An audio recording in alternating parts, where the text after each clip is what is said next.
On April 4th, 2025, India changed forever. The Lok Sabha passed a law so powerful it left the opposition speechless. A law that fixes a 100-year-old loophole and exposes a dark secret about how political parties use religion to grab land, the Waqf Amendment Bill.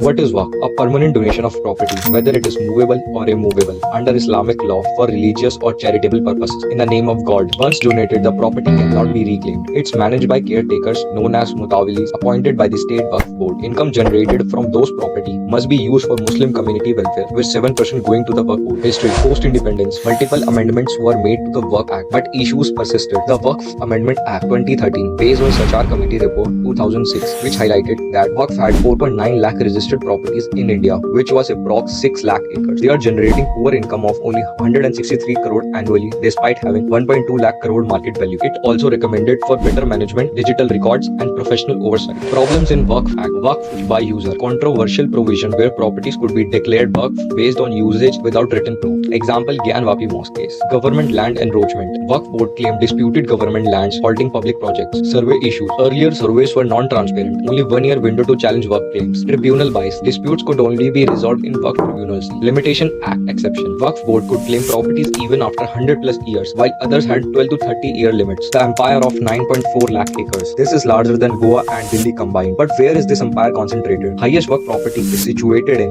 Uttar Pradesh, which is around 2,32,550 properties. West Bengal 80,482 properties. Punjab 76,028 properties. For decades, these lands were shrouded in secrecy, but two scandals forced the government to act. The 500 crore Delhi school scandal. In 2014, TPS Mathura Road, built in 1949, suddenly declared as Waqf property. Waqf claims that Mughal prayed here 300 years ago without having documents proof, and twist is that land worth 500 crore where 3,000 students study. Another case was like Mumbai's haunted mosque. In 2019, builder buys land for cancer hospital. Waqf sent them a notice. This was a mosque in 1857. In proof, they shows faded sketch of structure. After a forensic report, it was officially declared that sketch was faked. Not just that, there are numerous amounts of cases and some of them are not even in records. Day by day, Waqf started claiming such lands which they don't have past relations with. Everyone thinks Waqf Act is good for Muslims, but this act is only good for Muslim leaders who grab the land from poor just to fill their pockets. April 5th, 2025, the day at which 12 hours battle was fought by BJP and opposition parties for that bill. In Lok Sabha, the Waqf Amendment Bill was passed by 288-232 vote, while in Rajya Sabha it was cleared by 128-95 votes. Some famous faces who supported that bill are Nitish Kumar, Chirag Paswan, and Chandrababu Naidu,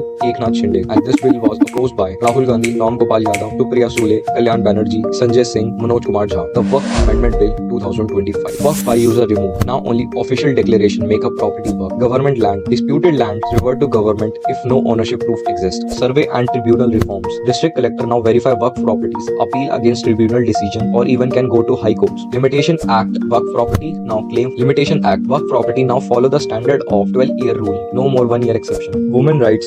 Daughters can inherit under Waqf al-Aulad family Waqf. Board composition: 2 non-Muslim members plus 2 Muslim women added for inclusivity. Even after having so much beneficial interest for Muslims, still the Muslim divides. Recently, Dawoodi Bohra community met and expressed their gratitude for Waqf Amendment Act to Prime Minister Narendra Modi. Arif Muhammad Khan, Bihar governor, says 90% of Waqf is litigation. The poor get nothing. Sayyid Farid Nizami, member of Sajjad Nashin Council. Complexity help land mafias, not Muslims. On the other hand, violence in Murshidabad, where 3 people died in clashes over the Waqf Act in Shamsherganj. West Bengal protest turned violent, with a demonstrator throwing stones, burning police vans, and blocking roads. Do you really think this is the right way to protest against any act? How fast this state forget the nurse hospital case, which just shook the nation and traumatized the victim family? They have power to show up in the roads by burning other properties, but no power to protect any female residents. Final verdict: will that bill really gonna help Muslims? The answer is yes. This bill helps the poor, not politicians. 72% of Waqf land was illegally leased to builders. Now every acre of land will be tracked online. Honest and responsible Muslims has no need to panic about this bill. Now what's next? Uniform Civil Code, UCC, Modi's next move, temple freedom. Will government free Hindu temples from state control? Don't forget, the biggest battles are still coming. Land, religion, power. When will the exploitation end? Drop your thoughts in the comments and let's keep this conversation alive. Thanks for watching. Smash the like button if you found this informative. Hit subscribe for more interesting and knowledgeable videos on politics, power, and hidden truth.